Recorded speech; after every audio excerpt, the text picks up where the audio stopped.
Gracias por estar con nosotros. Buenas tardes, les saluda Álvaro Navarro. Hoy es jueves 24 de agosto del 2023. Este es su programa En Contacto y hoy vamos a dedicar este espacio a hablar sobre las comunidades indígenas, las últimas masacres que han perpetrado supuestas bandas de invasores que los indígenas identifican como colonos, la impunidad que todavía persiste sobre esos crímenes y también la falsa justicia que ha presentado el régimen de Daniel Ortega a través de la policía, quien de repente niega estos hechos. Incluso ha habido acusaciones contra activistas, defensores del medio ambiente, contra ambientalistas quienes han sido obligados al exilio y que han sido perseguidos bajo la acusación de noticias falsas, aunque luego la misma policía aparece presentando a las bandas de los colonos como supuestos autores de esos hechos, pero en esas mismas acusaciones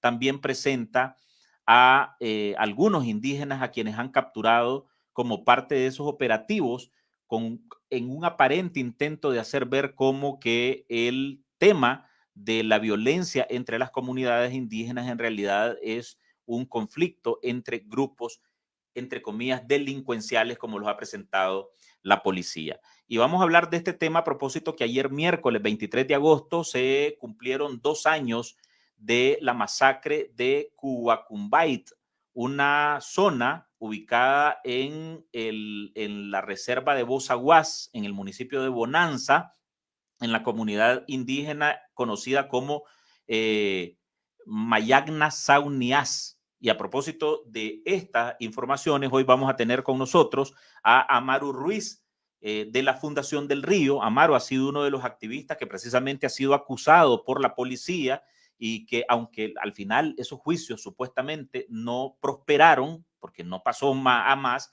pero la policía acusó a Amaru de divulgar noticias falsas cuando hacía estas denuncias de las comunidades indígenas y aunque luego han presentado a los criminales y han hecho ese recuento de que efectivamente las masacres han ocurrido y por tanto, pues evidentemente la policía ha quedado en absoluto ridículo. Gracias, Amaru, por acompañarnos. Bienvenido. Muchas gracias, Álvaro. Muchas gracias por tu programa y por habernos invitado. Ya antes de entrar a hablar de lleno con Amaru sobre este tema de las comunidades indígenas, vamos al reporte que nos ha preparado mi colega Noel Pérez Miranda, precisamente sobre estas masacres, los 2 años de la masacre contra 11 indígenas en Cuacumbait y las versiones que ha dado el Estado de Nicaragua.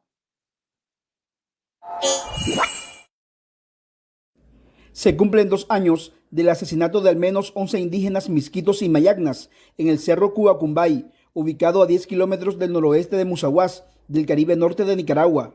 La masacre ocurrió el 23 de agosto de 2021. De acuerdo al testimonio de sobrevivientes, un grupo de 40 colonos ingresaron a una mina artesanal de oro, descubierta en la reserva Bozaguas, y dispararon contra docenas de indígenas mientras se encontraban trabajando. Además, se registraron 2 casos de abuso sexual a mujeres antes de ser asesinadas cerca del municipio de Bonanza. El 10 de marzo de 2022, la justicia orteguista condenó a cadena perpetua a 4 indígenas mayagnas por supuestamente ser los responsables de la masacre en Cuacumbay. Las personas detenidas son el síndico territorial Ignacio Celsolino, el juez comunal de Zunihuas, Argüello Celsolino, y los guardabosques Dionisio Robin Zacarías y Donald Andrés Bruno Arcángel, quienes permanecen recluidos en el sistema penitenciario Jorge Navarro, conocido como La Modelo en Tipitapa. Todos los detenidos tienen medidas provisionales por parte de la Corte Interamericana de Derechos Humanos. Por otra parte, el 21 de julio del 2023, la autoridad judicial quedó en evidencia tras anunciar que capturaron a los cabecillas de la banda de invasores Los Chabelos, a quienes acusaron de ser los actores principales de varias masacres perpetradas en el Caribe norte del país. Los sujetos fueron identificados como Rafael Mendoza Escoto, de 33 años, alias Chabelo, y Darling Antonio Dávila Escoto, de 29, alias Barril. Para la organización indígena Prilaca, la invasión, violencia y la impunidad son mecanismos de colonización interna, señalando que las víctimas son indígenas que se dedican a cuidar sus tierras, las que quieren ser ocupadas por colonos que operan impune en sus territorios. El 9 de agosto se conmemoró el Día Internacional de los Pueblos Indígenas. Sin embargo, los comunitarios del Caribe nicaragüense afirman que no hay nada que celebrar, porque en los últimos 10 años han sufrido asesinatos, desplazamiento forzado y el despojo de sus territorios ancestrales. Lo más grave es que en los últimos 2 años han continuado los asesinatos de indígenas y las invasiones han avanzado en los últimos pedazos de bosques.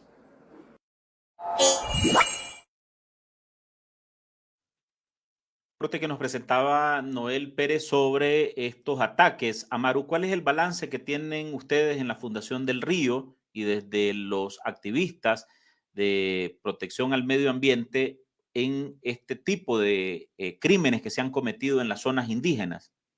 Primero decirte que el fenómeno de invasión continúa y el fenómeno de conflictividad y de asesinato a comunitarios indígenas y afrodescendientes continúa en el país. Este año llevamos 9 asesinatos y el 2021 fue uno de donde encontramos mayores índices de asesinatos en el país. Es decir, hace 2 años también habían asesinatos. Este proceso continúa, lejos de disminuir su incidencia, continúa incluso en otros sectores, en otros territorios indígenas y afrodescendientes. Aquí lo nuevo es que el régimen ha tratado de imponer una nueva narrativa ante la opinión pública nicaragüense.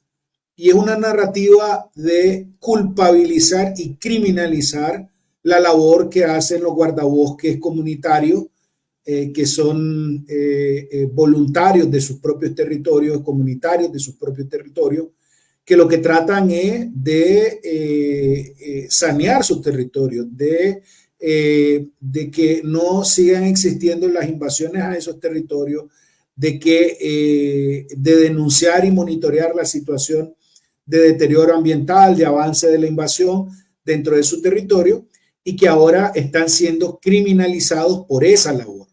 Y aquí yo me quiero centrar en esa narrativa perversa que ha puesto el régimen de Ortega Murillo a estos guardabosques, sobre todo porque los pone al mismo nivel que las bandas delincuenciales de invasores que llegan con armas de guerra a esa zona y llegan a asesinar y a invadir esos territorios, y los pone al mismo nivel.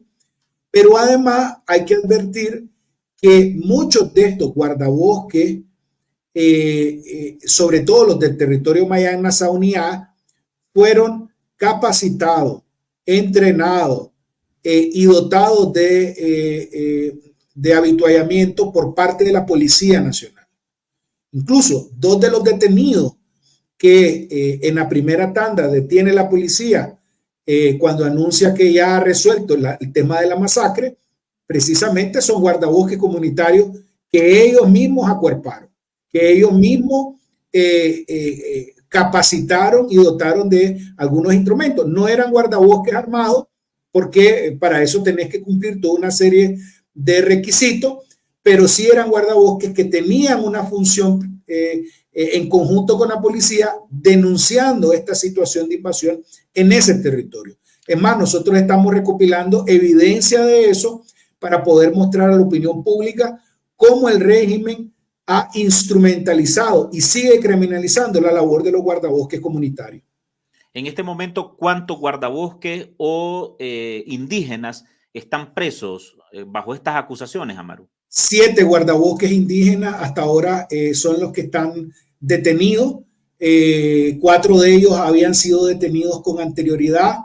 3 de ellos fueron detenidos hace prácticamente 2 semanas en una redada de otras bandas delincuenciales de la zona que estaban operando ahí.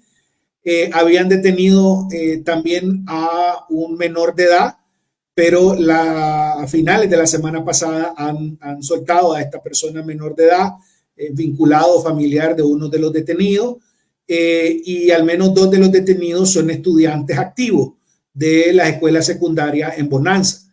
Entonces, aquí lo que estamos viendo, además, entraron y el trato que cuando entraron a la comunidad, a las casas de la familia Bruno, entraron como que si fueran actores delictivos de más alto riesgo. Pues entraron incluso, nosotros hemos recopilado evidencia de las bombas de gases que ellos entraron a sus casas, pues que ellos tiraron a sus casas. Es decir, aquí hay una situación que para nosotros se vuelve riesgosa porque hace ver como que el régimen está actuando sobre la banda, pero también criminaliza o dentro de esa narrativa trata de criminalizar la labor que hacen los guardabosques comunitarios sobre su territorio. Pues, es decir, es como que si alguien llegue a tu casa y ahí vos te vas a defender. Entonces aquí los ponen al mismo nivel, sabiendo que no tienen el mismo nivel, sabiendo que fueron capacitados y dotados de todo un conocimiento alrededor de los procesos de capacitación que tenía la Policía Nacional. Es decir, que son conscientes, además de que eran guardabosques comunitarios y que realizaban una función de seguridad en su territorio. Y no solo eso, sino servían también de personas que comunicaban a la policía sobre ilícitos que se desarrollaban en su territorio. Uno de los últimos ilícitos es que alrededor de la labor que hacían los guardabosques comunitarios encontraron plantaciones de marihuana, por ejemplo, dentro de la reserva de biosfera de Bozaguá, donde la labor de estos comunitarios les permitió a la policía capturar y cercenar esas plantaciones de marihuana que habían en esa zona. Te pongo solo un ejemplo de la funcionalidad que tenían estos guardabosques comunitarios, más allá de solo el tema de invasores. También monitorean el tema ambiental, también monitorean obviamente la situación de conflicto, monitorean todo el tema de el avance de la frontera agrícola. Es decir, cumplen un rol social, son de forma voluntaria y a pesar de eso hay una criminalización para imponer una nueva narrativa de que ellos son los culpables de los conflictos. Y esto se enmarca en un contexto donde el régimen está pidiendo financiamiento climático y se le encontró con evidencia que no cumplió con los procedimientos y que hay un contexto de violación y de asesinato en esos territorios indígenas que no va a permitir o que genera una mayor preocupación sobre la ejecución de ese proyecto. Entonces, ellos están haciendo toda esta redada e imponiendo una narrativa de criminalización para decir que ya resolvieron el problema, pero no están resolviendo las causas que generan esos problemas de conflictividad en esos territorios. En este programa, en meses anteriores, con vos hemos hablado, Amaru, sobre quiénes son algunos de las fichas delincuenciales que los indígenas han identificado, y vos has hablado aquí de este tipo apodado Chabelo, de una banda que al parecer se llama igual como Chabelo. Es a uno de los que la policía presenta. ¿Por qué presentar a Chabelo junto con comunitarios? Es decir, como que si es que todos son una misma banda criminal o como que si fueran dos bandas criminales enfrentadas. ¿Cuál es la lógica de esa retórica? Como vemos, tal vez si Máster me pone esa información que fue publicada en medios oficiales, hay una nota de prensa extensísima, como de 10 páginas, donde presentan fotos, pero en una mezcolanza extraña de indígenas, y además lo hacen en un contexto en el que un día antes también Daniel Ortega había estado en el evento del aniversario de la Fuerza Naval hablando de las comunidades indígenas. Incluso hizo un diálogo como de media hora con un señor supuestamente indígena que al parecer es uno de los que estuvo en los inicios de la fundación de la Fuerza Naval, pero además destacaba Daniel Ortega como que las poblaciones indígenas ni siquiera tienen fronteras, o sea, no andan peleando por territorios, y al día siguiente presentan esta extensa nota de prensa con una mezcolanza rara entre delincuentes e indígenas. Mira, ellos quieren imponer una narrativa. La narrativa que quieren exponer en este caso ha sido que el conflicto no es de los procesos de invasión. Si ustedes ven las narrativas, en ningún lado, ni la policía habla de los procesos de invasión a esos territorios. Es decir, que siguen sin reconocer que hay un proceso de invasión en esos territorios. Y eso es una de las cosas que ellos se cercenan de sus notas y de sus declaraciones. La otra cosa es que quieren ver este proceso de invasión como un conflicto entre bandas y que ya se acaba la banda, se acaba el conflicto. Y eso no es cierto, porque no es un conflicto entre bandas. Aquí lo que hay es un proceso de invasión con intereses económicos de por medio, intereses para la explotación forestal, intereses para la explotación de madera, intereses para el tráfico de tierra, intereses para las concesiones mineras, tanto artesanales como industriales, que tienen un vínculo. Es decir, de eso es lo que estamos hablando, pero el régimen no lo presenta como tal. Entonces hace una narrativa o trata de hacer una narrativa para vincular este tema a un conflicto entre bandas que ocupan ciertos territorios. Y no es cierto. Por un lado tenemos a guardabosques comunitarios que son reconocidos por sus comunidades como guardabosques comunitarios, y por otro lado tenemos invasores colonos que no deberían de estar en esa zona, simple y sencillamente. Es decir, aquí el proceso, quienes son los dueños de la titularidad de ese territorio y quienes deberían de vivir en ese territorio son pueblos indígenas y afrodescendientes. No estos delincuentes, estos asesinos que están llegando a esos territorios a asesinar a estas poblaciones. Entonces, el régimen trata de presentarlo como culpable, trata de presentarlo como que va a solucionar todo el problema, y hay algo aún más perverso. ¿Por qué detiene a Mayagna? Porque sabe que las familias invasoras, que las personas invasoras pueden tener una mala lectura de esa situación. Porque van a decir, ¿por qué solo apresan a los mestizos y no apresan a las comunidades indígenas o a las personas indígenas?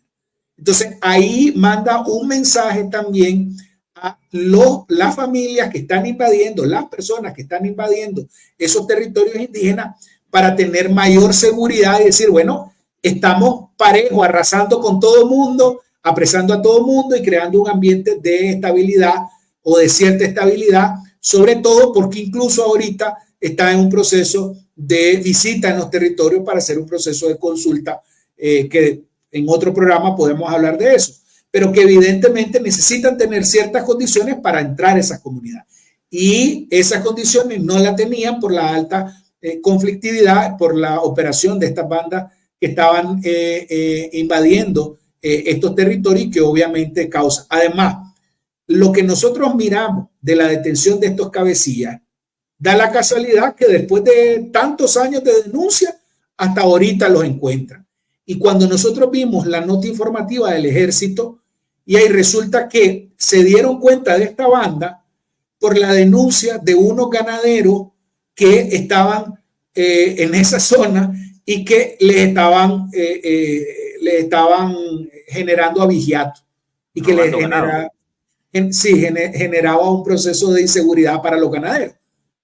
Hasta que denunciaron los ganaderos, es que actuó el ejército, le pide a la policía y entran y detienen a los responsables, las cabecillas. Pero aquí no estamos hablando de cabecillas, aquí estamos hablando de grupos de 60, de 40, de 100 hombres que están detrás de esos procesos de invasión en esos territorios. Es decir, que aquí falta otros actores que están ahí. Ahora, la acusación de algunos de estos no ha sido publicado en el sistema judicial, y eso no nos garantiza que realmente van a ser judicializados. No sabemos, por ejemplo, recientemente en este año el territorio Mayagna-Sauniá detuvo a 24 colonos, los entregó a la policía y nosotros no hemos sabido nada. Es más, no existen datos en el sistema judicial de su procesamiento. Es decir, no sabemos qué pasó, no sabemos si están libres, no sabemos si están presos, si hubo un proceso. Es decir, no sabemos absolutamente nada, y eso cuestiona mucho, obviamente, la credibilidad que tiene el proceso legal que emprenden contra estos invasores. A propósito de ganaderos que estás mencionando, Amaru, vos también has denunciado aquí que en parte de la labor de estos grupos de colonos es una especie de punta de lanza para que luego se extiendan, se asienten ganaderos en esa zona de la reserva de Bozaguás. ¿Cómo es posible que haya ganaderos que denuncien que se les están robando el ganado en esa zona y que el ejército, bueno, lo atienda como una denuncia de abigeato, pero no como un tema de invasión. Sí, es que ahí es donde vemos el doble rasero de la policía. En primer lugar, la principal causa de deforestación de Nicaragua ha sido la ganadería extensiva y sobre todo en esta última etapa promovida obviamente por el régimen, por los intereses económicos, primero con los recursos venezolanos y los compromisos que tenía con la cooperación venezolana, y luego vino empujando una serie de inversiones privadas que beneficiaban a ciertos sectores ganaderos, incluyendo a ganaderos vinculados al ejército de Nicaragua, ¿verdad? Que algunos de ellos tienen testaferros en la zona de territorios indígenas y afrodescendientes. Entonces, aquí hay y si vos ves la mayoría de notas informativas del ejército de Nicaragua, uno las puede buscar en Facebook, la puede buscar en su página web, tienen que ver con la protección del ganado. Compara eso con la protección de las comunidades indígenas y te va a dar cuenta dónde está la política de seguridad del ejército. En la área rural está en la protección de los intereses de los ganaderos. No está en la preocupación de los intereses de las comunidades indígenas y afrodescendientes, que para eso incluso generaron todo un proceso de fundación de un batallón ecológico, que es el Batallón Ecológico de Bozaguá, el BECO, que debería de estar en función de eso. Y uno se pregunta, si tienen todo ese cuerpo de seguridad, ¿cómo es posible que después de 3 años de haber denunciado a estas bandas, de tener identificado alias y nombre y tener toda la información de los guardabosques comunitarios, los encuentren hasta ahora, pues después de una denuncia de un ganadero? Eso te demuestra que evidentemente los intereses que tienen algunas autoridades en función de atender algunos casos y otros más bien excluirlos. Y además, evidentemente aquí hay un proceso que no lo ha querido reconocer ni la policía ni el régimen, que es el proceso de delito ambiental por la invasión a los territorios indígenas. Si uno se fija en todos los comunicados del ejército, no hablan de los procesos de invasión, no hablan de los procesos de toma de esos territorios por parte de mestizos o terceros, como lo llaman los indígenas. Empezamos hablando sobre la masacre de Cubacumbay, que cumplió 2 años ayer, Amaru, sí, donde fueron asesinados 11 indígenas. ¿Cuántos indígenas en este momento se pueden contabilizar como parte de esas masacres, como parte de esos crímenes? Mira, nosotros tenemos documentado más de 75 desde 2019 que empezamos a reportar asesinatos dentro de esos territorios, y hemos encontrado que además, y eso es una de las cosas que estamos queriendo terminar, es que la policía ha presentado una serie de versiones erráticas que te demuestran cómo la policía está tratando de imponer una narrativa sin evidencia, infundamentada, en contra de la criminalización de los guardabosques comunitarios. Hoy por hoy incluso algunos de estos guardabosques están tratando de resguardarse porque sienten temor de ser apresados por la policía, por la fuerza del ejército y la policía. Entonces, lo que nosotros estamos mirando es que esa imposición de la narrativa ha hecho que dejen un rastro la policía de todos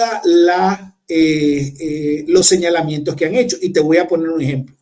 Cuando primero desconocieron que había una masacre y a mí me acusaron por la ley de ciberdelito, diciendo que no había nada, que no había pasado nada. Después entonces les tocó reconocer, cuando encontramos las evidencias y les mostramos los cuerpos y todas las evidencias de los casquillos, etcétera, reconocer que hubo un seguimiento y entró la policía y apresaron a indígenas. Ese fue el primer acto de la policía. La policía sacó todo un informe que nosotros tenemos acceso sobre la captura, dice, esclarece y captura delincuentes autores de muertes homicidas en el municipio de Bonanza. Y entonces te saca toda una serie de narrativa que se supone es la que encontraron para acusar a estos primeros indígenas mayaños. Luego sacan, años después de no decir nada, sacan a la captura de Chabelo y del otro integrante de la banda con otra narrativa. Es decir, culpabilizándolos a ellos de todas las masacres, incluyendo la del Cerro Quihuacumbay. Y entonces uno dice, pero si ya habían dicho que ya habían culpabilizado a los guardabosques Mayagna, entonces, ¿cómo es posible que ahora salgan diciendo? Entonces, uno pensaría, bueno, la opción es liberarlo, que es lo que mandata las medidas que a través de la gestión de Calpi hizo la Comisión Interamericana de Derechos Humanos, pues, demostrando toda una serie de evidencia de que las personas no se encontraban en el territorio, que son guardabosques, que son síndicos, etcétera. Toda una narrativa alrededor de esa inculpabilidad de estas personas. Pero luego aparece otra nueva captura con otra nueva narrativa en la que incluyen a más integrantes, sobre todo de la familia Bruno y de la familia y de otra de la familia que estaban vinculadas a los guardabosques comunitarios, tratando de culpabilizarlo por la misma masacre que ya habían culpabilizado anteriormente a estos dos casos. Es decir, aquí hay una preparación, hay una imposición de posicionar una narrativa de culpabilización y criminalización. Y se olvidaron de que ya habían mencionado estos casos en varias veces anteriores. Lo que nosotros estamos haciendo es mostrarle con evidencia todas esas incongruencias que presenta la policía de manera pública y que se ve y se evidencia cómo ellos han creado esa narrativa, cómo ellos han redactado eso para tratar de justificar eso, criminalización a esos comunitarios indígenas. Para concluir, Amaru, vos mencionabas que uno de los propósitos de la dictadura probablemente era acceder a fondos ambientales. ¿Puede tener alguna consecuencia este tipo de aparentes contradicciones de vincular a indígenas, incluso que, como vos has mencionado, ya estaban supuestamente juzgados y resulta que ahora aparecen otros criminales sobre el mismo caso que ya estaba juzgado? ¿Puede tener algún impacto, alguna consecuencia para el régimen en esas pretensiones de adquirir recursos ambientales frente a organismos internacionales? Mira, se están haciendo acciones para evidenciar esta situación. Las comunidades también están haciendo acciones y eso todavía hay esperanza por la resistencia de las comunidades, pese a la persecución. Hay una persecución a algunos integrantes de estas familias, a algunos integrantes de los guardabosques comunitarios y es lamentable porque son los que estaban protegiendo esos territorios y los que les preocupa ese territorio estaban haciendo algo para protegerlo. Pero todas estas evidencias están llegando a estos organismos y eso creemos que es importante, sobre todo a la hora de tomar una decisión al respecto de la aprobación o no de estos fondos de financiamiento climático que está tratando de acceder el régimen de Ortega Murillo. Sobre todo porque esos son los territorios que han sido seleccionados para estos proyectos, porque son los territorios que todavía conservan las comunidades indígenas. Ese valor de conservación le pertenece a las comunidades indígenas, no le pertenece al gobierno, no le pertenece a las familias invasoras, porque ellos llegan a transformar nuestro bosque en pastizales o en minería, mientras que las comunidades indígenas han resguardado esos bosques milenariamente porque son sus hogares. Entonces, esa diferencia y esas evidencias estamos haciéndolas llegar a donde tienen que estar para que estos organismos internacionales también tengan información al respecto de lo que está sucediendo en Nicaragua. Bueno, muchas gracias, Amaru, por tu tiempo, por tus reflexiones y por ayudarnos a entender un poco lo que está ocurriendo en estas comunidades del Caribe, pese a las dificultades que, como ya saben, pues tenemos los medios de comunicación y suponemos también los propios comunitarios de poder hacer llegar estas informaciones hasta nuestra audiencia. Gracias, Amaru Ruiz. Muchas gracias, Álvaro.